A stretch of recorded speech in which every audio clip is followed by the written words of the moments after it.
Hello and welcome. If this is your first time here, my name is Courtney, and today's video I'm going to be talking about eclipse season. So I really felt called to create a video talking about eclipse season, how to work with energy, because I feel like if you follow astrology content, manifestation content, or just spirituality content in general, during eclipse season, I just see an overwhelming amount of just talk about this forewarning of this dark and scary time that is eclipse season, which I totally understand why people say that. But I really wanted to make a video talking about how we can utilize this really transformational time, during an eclipse. During the eclipse season, there's like this build up and drop off of energy, and I want to talk about how to work with this energy and how to make the most out of it, because a lot of major things can happen during eclipse season. So without further ado, let's dive into today's video.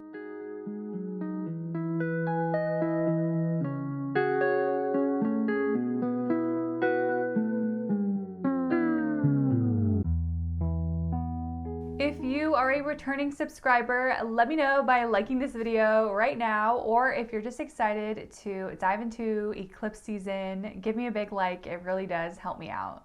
So for the flow of this video, I'd love to go over what an eclipse is if you're not aware, talk about eclipse season, and really just how we can pick up on the energy during an eclipse and during eclipse season. I also want to touch upon some taboo subjects that just come up during eclipse season and during the eclipse that will really correlate with my own personal experiences and my advice for you. So what is an eclipse? When we have an eclipse, not everyone can see the eclipse in the sky when it's going on. It really depends on where you are in the world during the eclipse. So there are two types of eclipses. We can have a solar eclipse or a lunar eclipse. And we can also see these eclipses in different ways. We can see them as a partial eclipse, as a total eclipse, and an annular eclipse.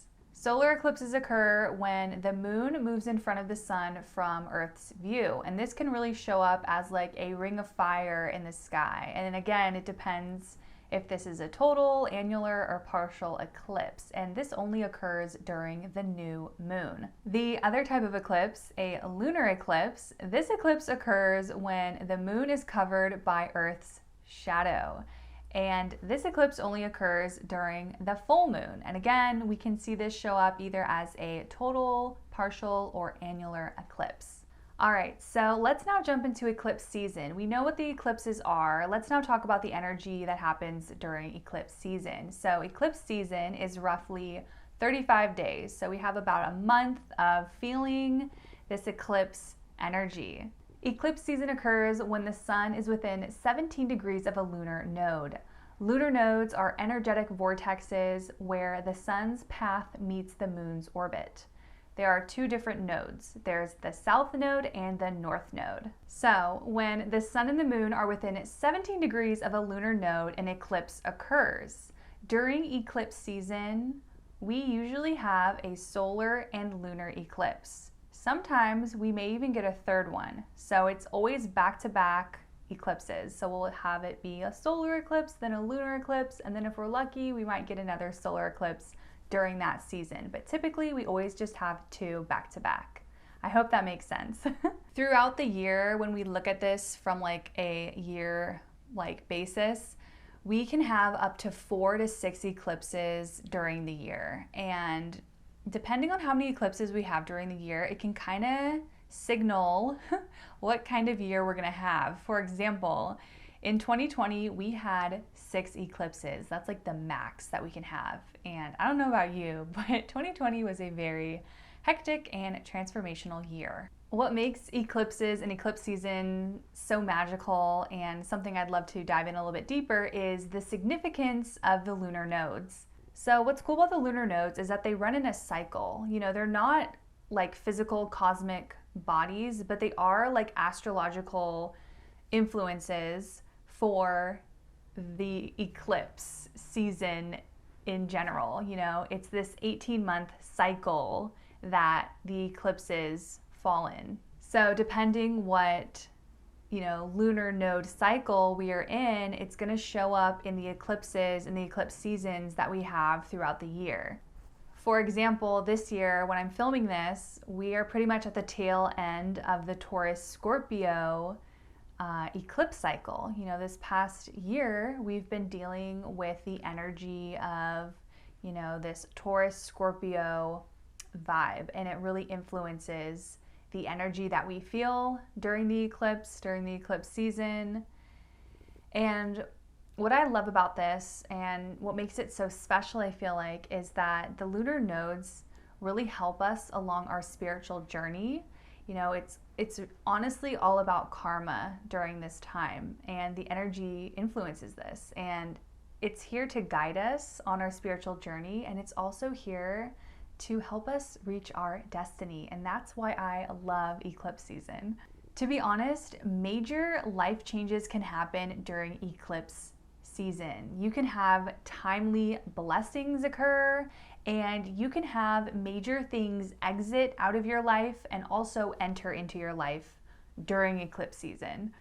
Depending on the underlying energy of the nodes, this really helps us pick up and understand the energy that's going on during eclipse season and during the eclipse. So, for example, I would say the following year, 2020 going into 2021, we were in a Gemini Sagittarius eclipse season. The nodes were there.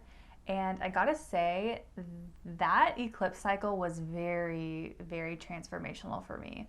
I honestly loved that time in my life. If I look back at everything that's transpired in the last, I don't even know, 10 years of my life, that was probably the most transformational time of my life, and I'm so grateful for that. And when I self-reflect on the current lunar node, cycle that we're in now with Taurus and Scorpio, I will say it's been a lot harder. It hasn't been as kind of seamlessly magical as it was for me back at the last eclipse cycle. So with that being said, it really varies on kind of your own astrological placements, your birth chart, and really what's going on in your life during that time.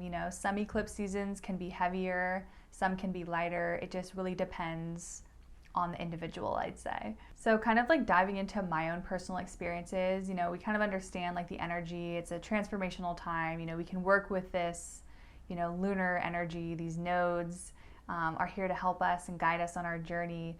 I love to kind of just self-reflect on my own personal experiences and some advice for you guys. So based off my personal experiences, eclipses hold a lot of energy for me, and I really love working with them.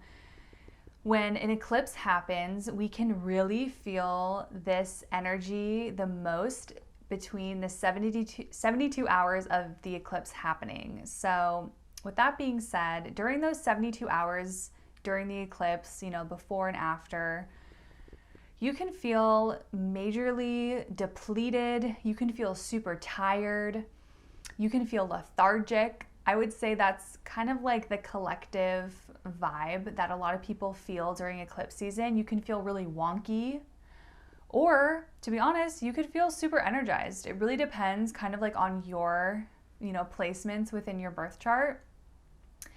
But I will say the week or kind of the days leading up to the eclipse, I do feel this energy, and it makes me so excited. And this is where I'll kind of go into kind of some taboo subjects that people talk about with eclipse. People advise, to not do certain things, which I don't really totally agree with. For example, the moment that we have the eclipse, whether it's a solar eclipse or a lunar eclipse, I really like to go outside during the eclipse. And during that moment when, the minute, second strikes and the eclipse is happening, that moment is a sacred moment for me. And what I like to do is I'll go outside. I'll wake up in the middle of the night to do this. I'm not even kidding. I'll wake up at 4 a.m. to go outside. I'll go outside, I'll look up in the sky, depending if I can see the eclipse or not, and I will just sit there, look up to the sky, be an open channel, and send gratitude and pray and think about my life and honestly, I do have this kind of like visualization that I do. And I guess you can say that is kind of like manifesting. You know, I have this moment of manifesting and really tapping into my higher self. And I envision all the things that I'm creating and being in this abundance around me. And it is a very special moment for me. If you're watching this video and you're a little conflicted with kind of understanding what you should and shouldn't do during an eclipse, I want to let you know right now that whatever feels right to you, whatever brings you joy, whatever brings you closer to just your soul opening up, do that, because that's what this is all about. You know, tapping into this transformational energy and like really trusting your intuition. Sure, you can see things online and you can hear things from experts, and a lot of them will say to not do anything based on kind of like the energy of eclipses in the past, because it was this time when everything got dark or the sky got red and people panicked, you know what I mean? But I feel like with this day and age, we understand, you know, what's going on, and I feel like we can really utilize that energy. So if you feel like you want to manifest, go for it. Another taboo thing that I feel like gets brought up a lot during eclipse season that I see online and social media is not putting out your crystals during the lunar eclipse, because obviously the lunar eclipse, it's a full moon, a prime time to charge our crystals. You know, that's what we like to do. And I gotta say, from my own personal experience, you know, I think I haven't really, if I'm being honest, I don't think I've ever really put all my crystals out during an eclipse.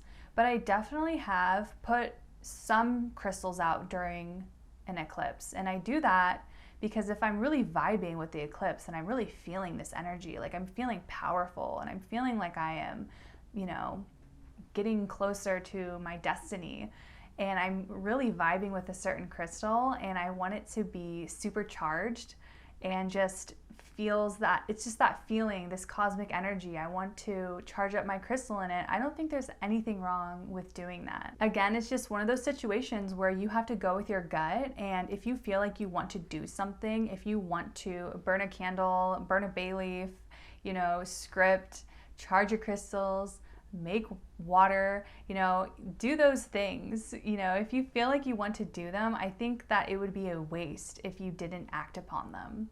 Now, maybe I can understand some people advising not to put your crystals out. You know, if you are a professional crystal healer and you use your crystals on other people, I could totally see why you wouldn't want to do that, because, you know, if you are using your own crystals and you're feeling the energy that you want to work with that eclipse energy with your stone, then that's your own personal connection. But maybe I guess I could see, you know, if you are a crystal healer and you take your crystals with you to work and, you know, the energy may be conflicting for some people, I could totally understand that. But if it's for your own personal use, I honestly don't think there's anything truly wrong with doing that. Overall, I hope this video can give you some guidance on how to work with this transformational energy, kind of understanding how this can show up in your life. And also just some tips with the manifesting, because I know that's a big thing that gets brought up during eclipse season. So I hope this kind of cleared the air for you to understand that it's really up to you guys. You decide how you want to work with this energy. Again, I love eclipses. I love eclipse season. And, you know, my main thing that I really feel like if I could give any tidbits of knowledge, you know, my biggest takeaway is to just be open during eclipse season. You know, be an open channel, see what comes through. This is a very deep time. You know, you can get a lot of insights when you meditate during eclipse season. You don't have to do anything. You can just be still and embrace what's going on in your life. But if you do feel those pings to do things, I'm telling you, you can definitely act on them. Nothing bad is going to happen to you. Alrighty guys, so that is it for today's video. I hope you enjoyed this one. If you did, give me a big like. If you are new here, I would love it if you subscribed. Come on and hit that subscribe button. Thank you so much for hanging out, and I will see you in my next one.